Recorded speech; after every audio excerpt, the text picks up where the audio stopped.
ഞായറാഴ്ച ഉച്ചയ്ക്ക് ഇവിടെ വന്നിരിക്കുന്ന എല്ലാ കൂട്ടുകാർക്കും വളരെ വളരെ നന്ദി. Thank you so much.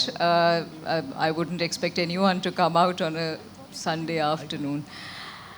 For those of you who haven't seen our book, this is the book, and the only reason I have brought it here today is with the hope that you will buy it and read it. The principal reason for putting this collection of essays together, the principal provocation, shall I say, was of course the controversy that erupted in Udupi last year over whether school-going students should or could wear the hijab, whether wearing the hijab and going to school actually contravene the kind of supposedly equalizing aspect of the uniform. Right? And I don't need to sit here and reiterate to any of you what actually happened in Udupi. We were all witness to that. We were following the debates. Many of us intervened at that time. But we felt, Yasser Arafath and I, that we needed to actually push the logic of what happened in Udupi last year to a bigger and broader question that brought together a variety of different kinds of issues, which range from whether students should wear the hijab to school or not, whether that should be banned or not, what the grounds are for demanding that the uniform was essentially far more sort of enabling of education than, say, wearing a hijab and going to school. But other than that, there's a broader context of the way in which the hijab as a marker, especially as a sort of visual sartorial marker for Muslim women, has become the biggest irritant in, let us say, contemporary politics, not just in India, but all over the world. Now, many of you probably know that in different parts of the world, particularly in those parts of the world that see themselves as civilized and secular, this has been a raging topic of debate.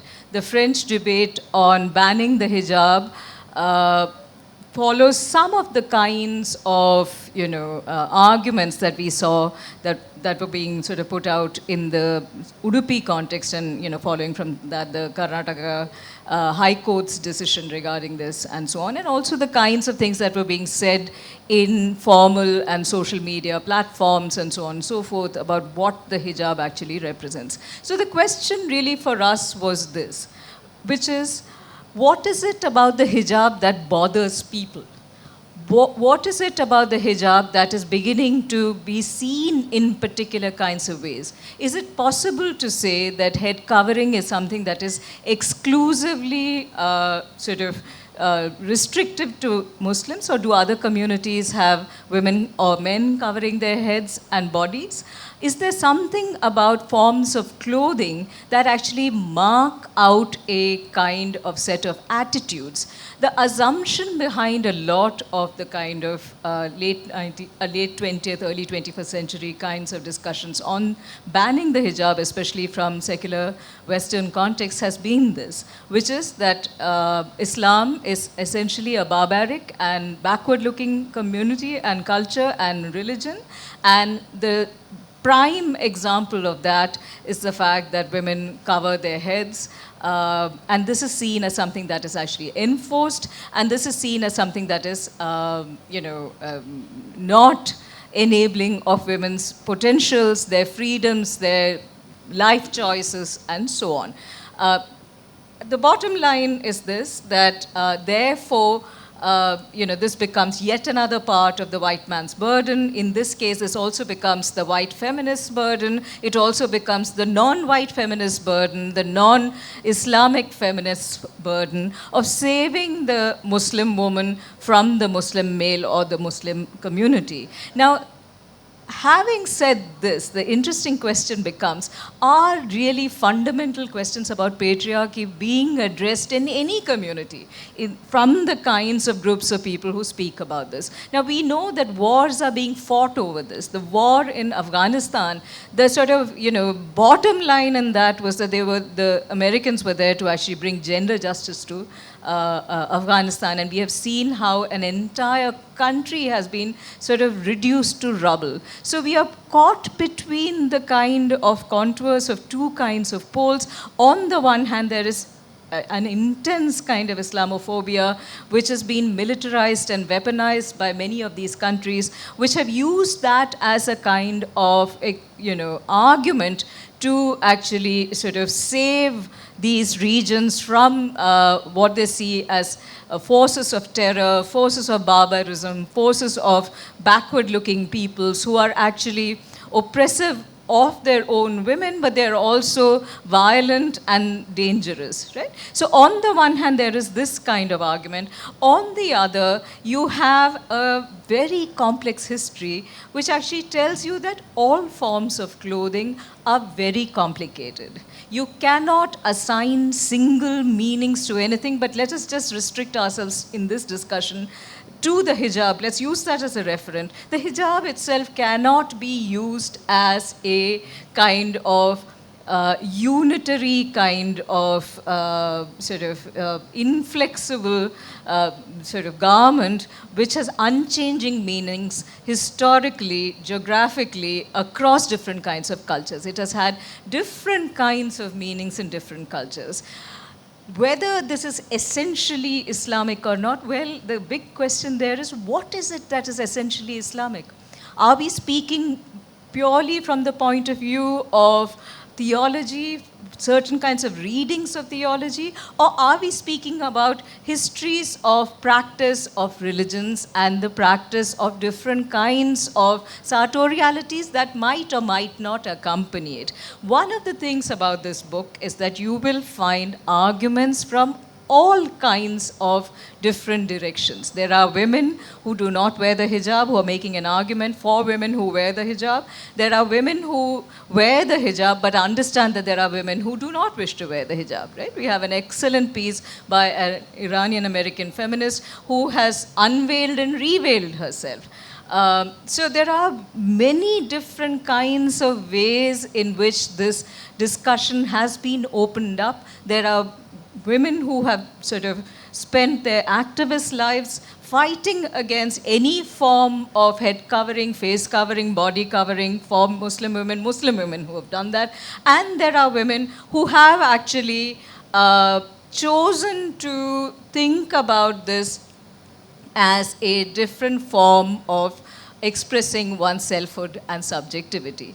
And I think the last thing that I want to say in this, with reference to this, is that one of the most fascinating things about the kind of embedded ethnographic work that this volume actually brings for us, many of the contributors have actually studied this. They belong to families and communities where there are wide and varied practices. So the point here really for us to remember is within the same family, within the same neighborhood, within the same kinship network, you can have hijabi and non-hijabi women living together. If that is indeed possible, then isn't it important for us to ask, what does it actually mean to these different women, older or younger, who want to express themselves in certain ways? Is the young woman who wears a pair of jeans and a t-shirt and wears a hijab, what is she saying to you?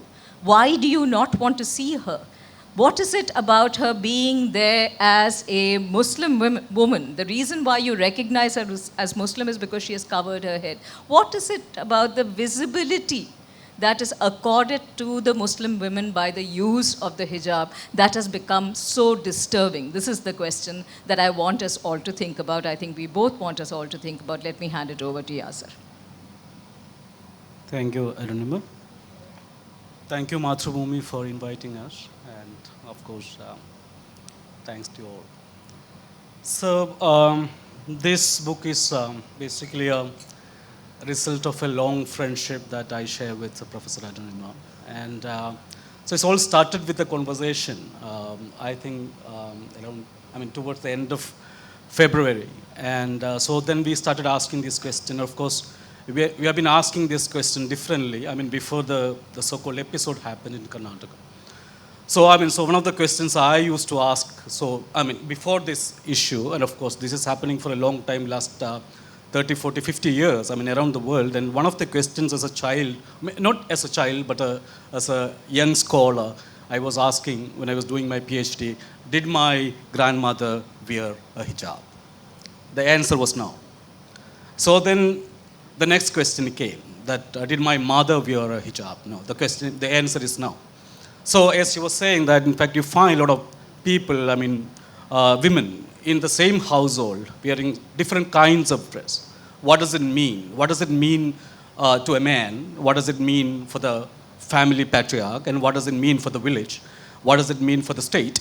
And what does it mean for everyone? So this is the kind of questions we are kind of trying to address in this. And of course, not we too. I mean, so there are we have something like 15 contributors in this book.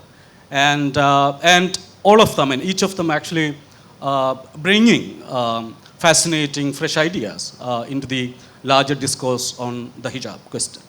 So, so this is the beginning of this text, and of course, I mean within 2 months we got three reviews, and so I think it's going well and it's well received.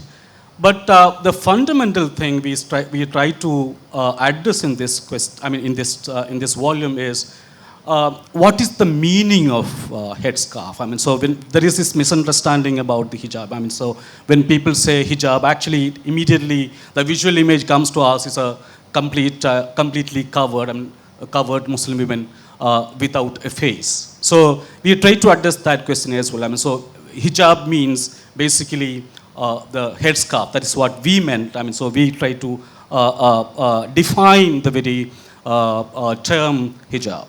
So when since we are living in the age of, say, let's say, age of multiple phobias, in a kind of asphyxial state today.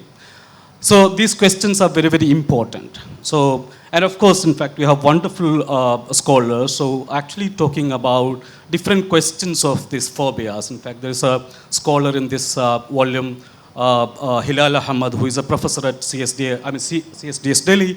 So he talks about the question of political phobia. So hijab, so the whole question surrounding this, the issue is basically coming from the fear of a particular kind of a presence, the presence of Muslims, the presence of Muslim men and presence of Muslim women in the larger political, larger political spectrum of this country. And so that is one of the phobias addressed in this text. And Jaydeviga, one of the major scholars that we have today, she addressed the question of hijabophobia. Hijabophobia in Kerala. And as we know that, so we Malayalis, as Malayalis, we also live in different kinds of, different ways of phobias. In fact, now, and these phobias around sexuality, phobias around vestimentary elements. So in fact, you have all kinds of phobias. So one of the things she addressed in, for example, I'm just kind of introducing kind of a scholar who we are kind of familiar with. So Devika addresses this question about originality. And we have this fear, something coming from outside, and we immediately, get scared. Right? And she's asking this question, so what is this originality? What is this Malayali fear of originality? And of course, Arunima earlier asked who is a Malayali, but now we have a different question, that what is our fear about originality? And she's asking this thing with an instance, saying that sari, for example, it is not a Malayali dress, for God's sake. It did not originate here. The whole debate around wrapping your body in a long cloth, so it is not a Malayali invention.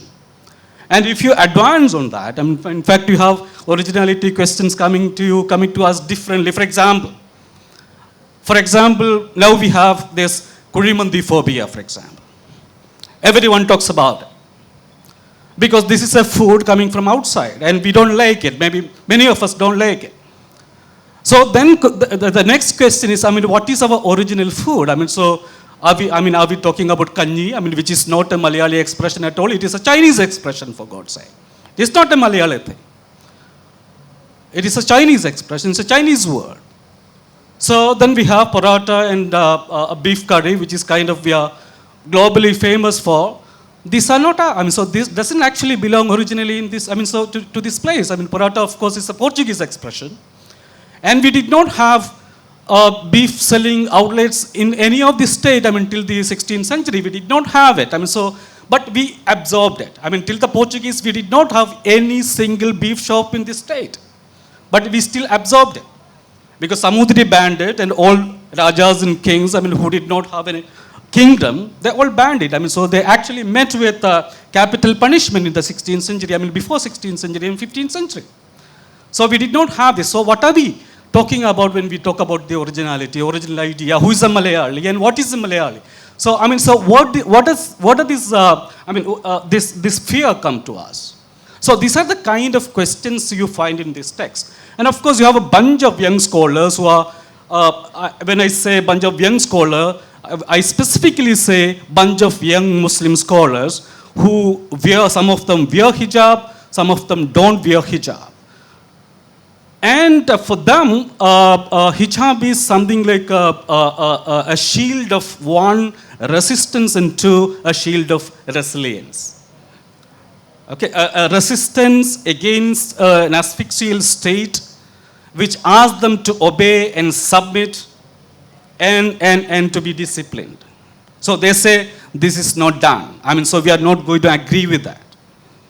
Okay, so, and of course, in fact, they say that, so our family, the family had a different history. The family, so the elders in the family, they had a different fear immediately after the partition. So, and these post-Mandal, I rather say that way, the post-Mandal young Muslim scholars, they did not have this kind of fear. They want to live in the present, and they want to address the kind of questions the elders or the family members did not ask earlier, and they're coming with the different kind of answers, right? So what I'm trying to say is that this is a book with multiple arguments and multiple Muslim subjectivity and multiple Muslim women subjectivity, and I hope you will enjoy it. Since it's a book on a discussion on this book, in fact, I just kind of got carried away. So I'm handing this to Professor Meena. Thank you. Thank you, Yasser. I think as an academic functioning in Kerala today, I want to open up this debate and not restrict it to the hijab. Because I feel that there are larger political questions at stake.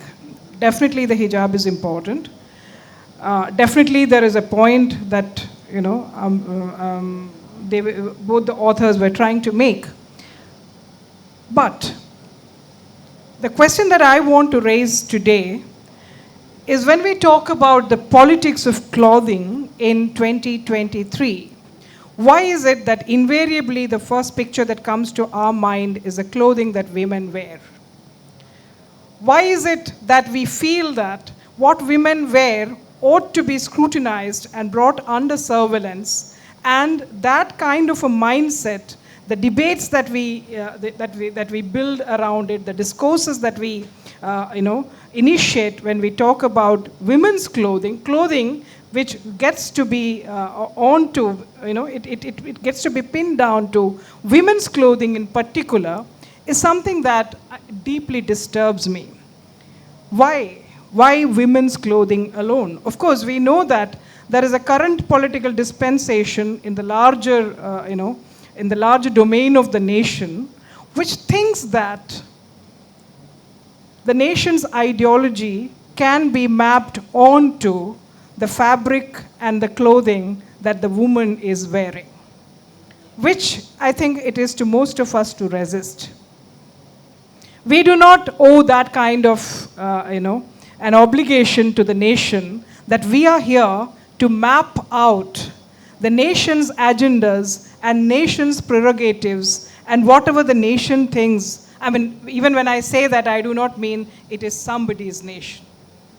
The hegemonic ideas around the nation, how it gets to be mapped onto female bodies and the clothing that women wear. That is the first point.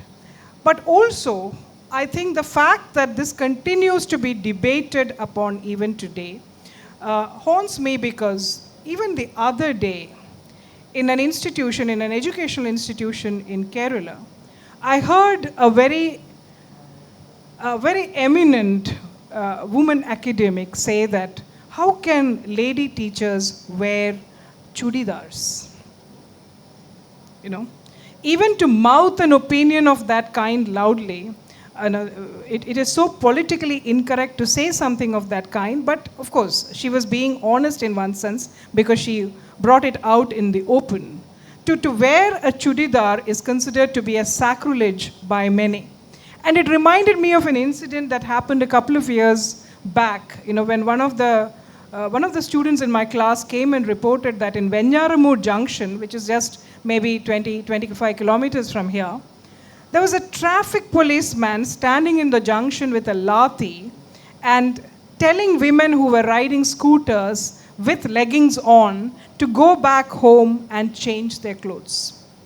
Can you imagine somebody wearing a khaki dress with a lathi in his hand has a right to command this kind of power, saying that, the woman has to go back and change the dress.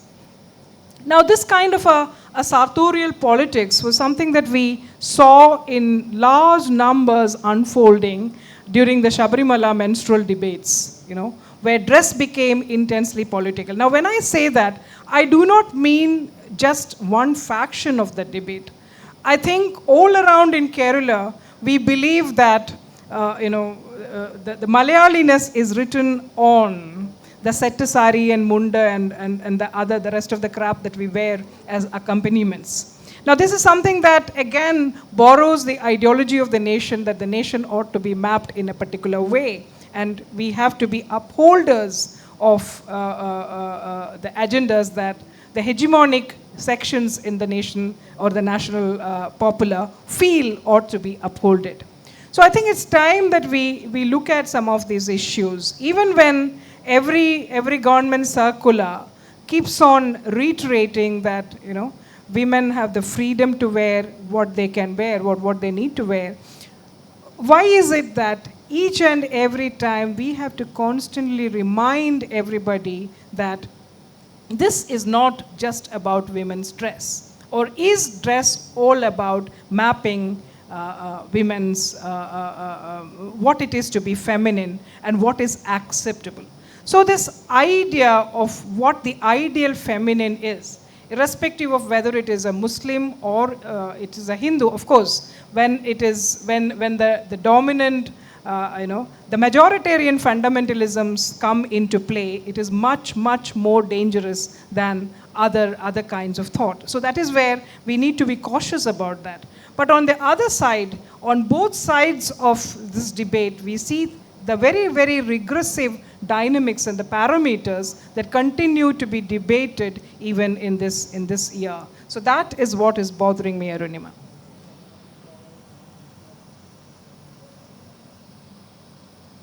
I think it's on. Yeah, I think it's on. You can just speak into it. I think I've done something to it. No, I haven't done it. All right, yes, I agree with you, Meena. It's not that I don't. I want to speak to the question about politics of clothing and the way in which it gets mapped onto women's bodies. I also want to speak about the question of how monetized this entire clothing and garment industry is.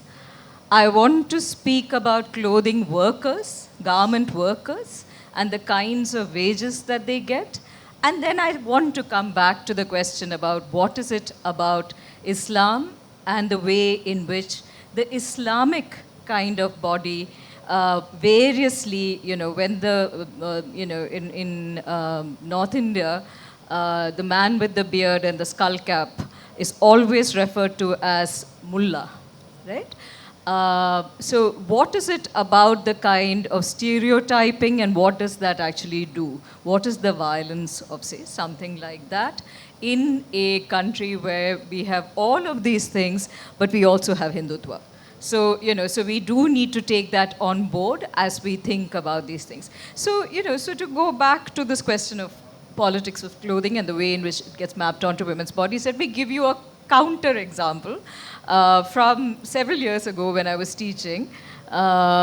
One of the nice things of having taught for several years, like Meena and Yasser, is that we have many examples from our classrooms.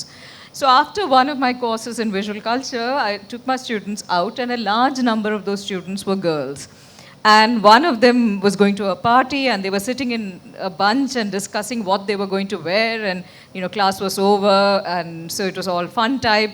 And the young man in the class was sitting, he was very pleasant, and he was sitting there quietly, sipping his beer, not saying anything much. So I turned to him and I said, Sabhi, what is it? Would you like to wear a sari also and go to this party?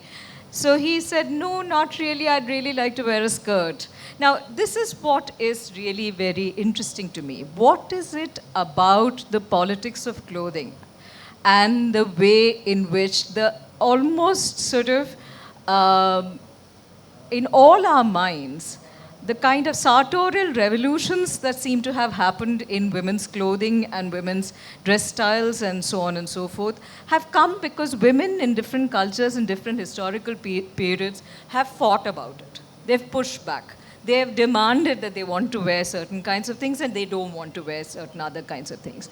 But what we do not see is that there's a certain kind of self-regulatory process going on within the kind of dressing patterns for men. Right?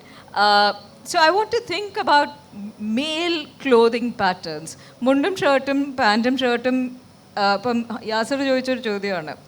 എന്താണ് essentially Keraleeyam, മീനയും വേറൊരു രീതിയിൽ അത് തന്നെയാണ് ചോദിച്ചത്. കേരളീയമായിട്ടുള്ള അല്ലെങ്കിൽ മലയാളി വസ്ത്രം എന്താണ് എന്ന് ചോദിച്ചു കഴിഞ്ഞാൽ പാൻറ്റും ടീഷർട്ടും ആണോ?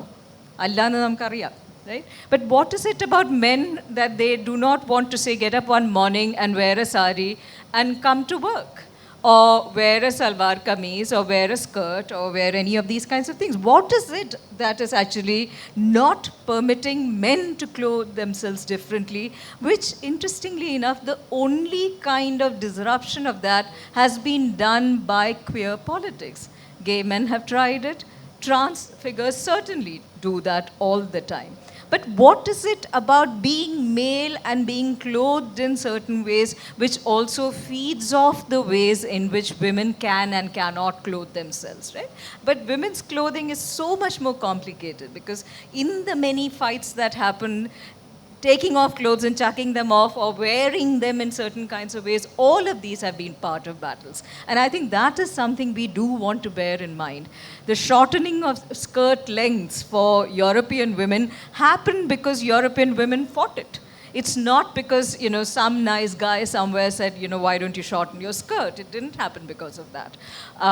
But having said that, I want to tie it up with the huge clothing industry and fashion industry. It is an industry, and I want to for us to think about the ways in which the politics of industries work and the ways in which they sort of create certain kinds of desires, right? Desires aren't born just like that. Why should you wear a certain kind of silk sari and go somewhere? Why should you wear a sari and not wear sneaker shoes? What is it about an entire sort of dress code that's actually produced? Who produces this, right? We see this being produced in different kinds of contexts, but it is deeply, deeply monetized. The amount of money that is actually spent on clothing by an average middle class family may shock us. And a lot of it is actually being spent on women's clothing, and a lot of it is possible because the industry focuses on making those objects of desire as well. So I think there is something about the way in which clothing industries work in different parts of the world, tied to fashion, tied to the kind of ways in which desires are actually produced and we actually imbibe them. I think we want to think about that. The third issue that I had mentioned is the kind of people who are involved in the production of this. What do they get? What does a family of weavers get? What do women who work as garment workers? Bangladesh has had repeated protests by garment workers who do not even get a living wage.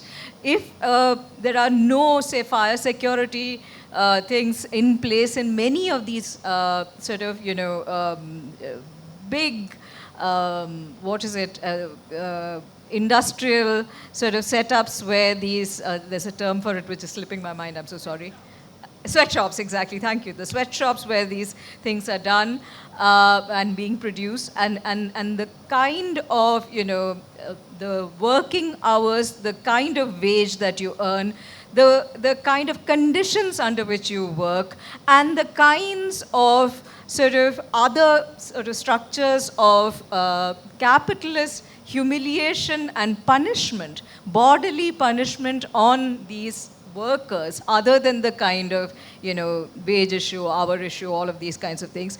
These are all issues we want to think about when we start speaking about clothing. These are tied to one another. These are not de-linked. So what happens if, let us say, a burqa-clad woman goes to work at a sweatshop and she's told that you need to take your burqa off, otherwise we won't allow you to work. This has actually happened in Bangladesh, and Deena Siddiqui, our Bangladeshi colleague who has given us a wonderful essay for this volume, has written about the instance where women workers in the garment sector were sent back, were not given their bonuses if they continued to wear burqas. So there is a kind of spectrum of issues that are tied to this, and that's where I want to come back to the question of, Meena raised a very fundamentally serious point which resonates with all of us about, what does it mean to be the Indian woman? What does it mean to be a good Hindu? What does it mean, why did Shabarimala actually mobilize certain kinds of forms of clothing? Why did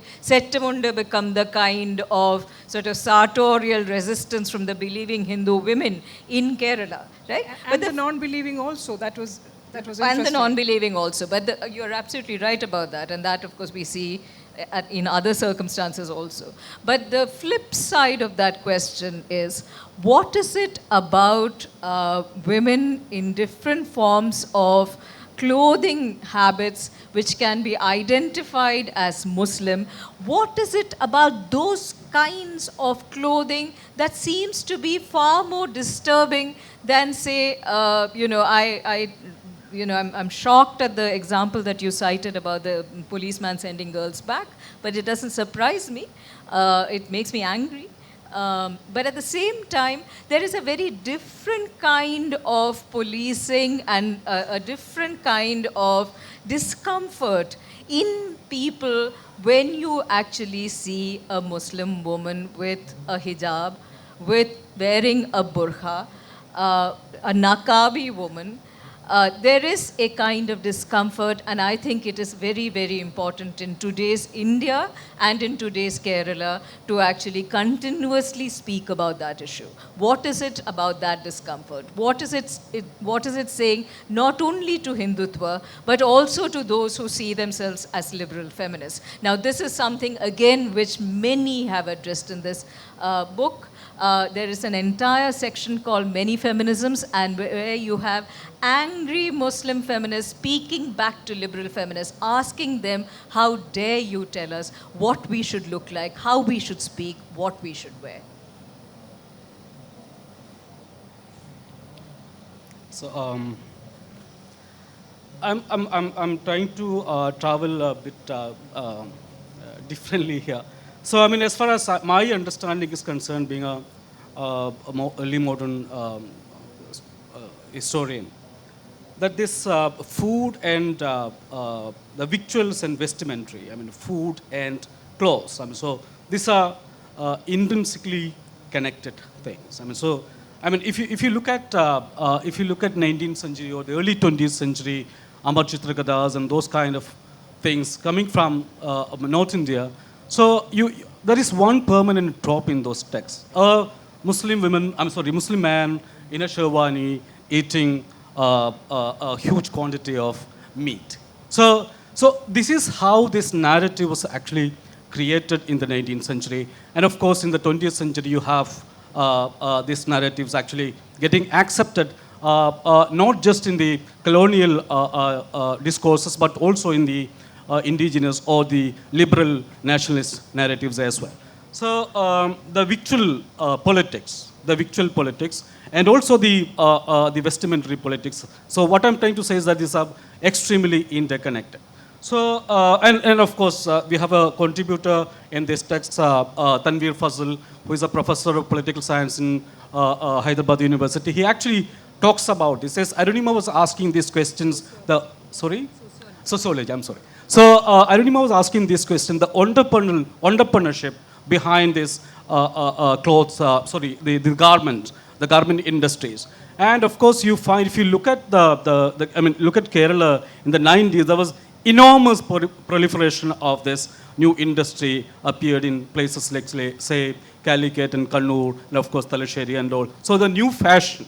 So all these developments, along with the religious and pietistic developments, you also find this entrepreneurial kind of development, which actually a tap of this new religiosity. And of course, we try to address that element also in this. So basically, when we live in this new kinds of visual panopticon, so that means you have a vigilante state, you have a police officer, you have a guard. I mean, so who is continuously watching you from distance, and he asks you to wear certain things and not to wear certain things, and he also asks you to eat something and not to eat something.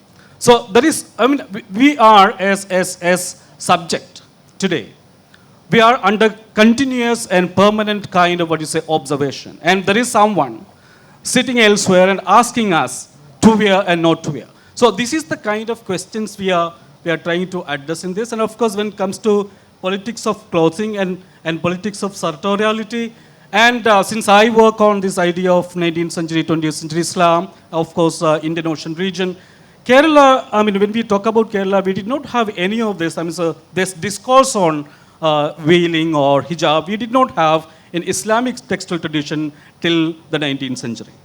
Okay, so we did not have it. I mean, so the first, and of course in the 16th century, you have this etiquette literature or the adab literature, as they were called, but the discourse on this, I mean, so a kind of new narrative on this. In fact, it was not coming till the 19th century, and people were actually wearing whatever they wanted to wear. And there was no imposition. Okay, so in the 19th century, and of course in the 20th century, when this this Indian Ocean region got connected with other Indian Ocean regions, like say, for example, Egypt or Mecca and Medina, and there was this pan-nationalism, pan-Islamism happening, and all these kind of new impositions started emerging in Kerala as well, and of course in the larger North Indian region as well. So in fact, we have scholars like Ashraf Thanavi, and so in Kerala you have scholars like Sanaullah Makti Tangal, and of course many other people. In fact, they started insisting on this kind of new sartorial behavior, as I would say, new sartorial behavior. And this is again for their own for their own well-being, I mean moral well-being, as they would say. So, and of course, as I go back to this work, in fact, I would say, these are the kind of new questions that we try to address. In fact, we are kind of tracing the longue durée history of this scarving and scaring on the basis of, say, piety, and also the agenda of the state and also the community. I think I completely agree. Yeah, I know, the question answer. Yeah. We'll start the question answer session, but before that, a couple of points in response to what both of them were saying. A question that I raised many years ago in this very forum here at Kanakakunnu: who is a Malayali? And that was a question that Yasser was earlier trying to ask: who is a Malayali, who is an Indian? Now, what is very interesting there when you ask this question is many of our answers also impinge upon the kind of systematic education that we have got from the portals of our popular culture industry. For example, a set of constant film goers in Dehradun, male film goers, were asked this question of who is an Indian, and the answers were very interesting. It was collated, and the majority of them said, how do you become an Indian? To the question, how do you become an Indian? The answer was, I become an Indian by virtue of the dress that my wife is wearing, or my mother is wearing, or my daughter is wearing. So I become an Indian by what is cooking in my kitchen, by what we eat on our dining. So look at how the gendered performances and the gendered labor, are things that constitute what it is to be written or mapped into a nation space or a subnational identity. The second issue that Arunima raised around industries, I feel that there is a popular culture industry. There are also the clothing industries, the jewelries, all these functioning together in a concerted effort to maintain caste, to maintain class, to maintain the status quo. Think of all the women's magazines you seem to be reading in Kerala. I won't give any names, but think of what the pages advertise. Think of what the pages put on to, or put into your reading habits and practices, whereby they say that what is it that you should be wearing, what is it, I really don't want to go into the details. So what I want to say is there is an entire set of practices, and this is not just about clothing, it is also about not disturbing the status quo. It is also about being co-opted into a capitalist kind of a desire where capitalism is also in complete sync with patriarchy. So these two function together, and somebody the other day talked about women in skimpy dresses and how atrocious it is to find women in skimpy dresses. If I say that it is equally atrocious for me to see somebody dressed in gold, it is no less atrocious to see somebody flaunting 50 tolas or 500 tolas. Somebody the other day was talking about a wedding where the bride was decked up in diamond sequences or whatever, and 5 kgs of gold. Now it has come to kg kanaka, kilogram kanaka. So I think all of these are also stabilized by the industries that we get co-opted into, and there I just don't mean the clothing industry, but also other kinds of industries as also a cultural industry that is very vigilant that you become part of this, a set of desires that it weaves around clothing, around food, around beautiful homes. So class, caste, gender, religion are all stabilized in the process.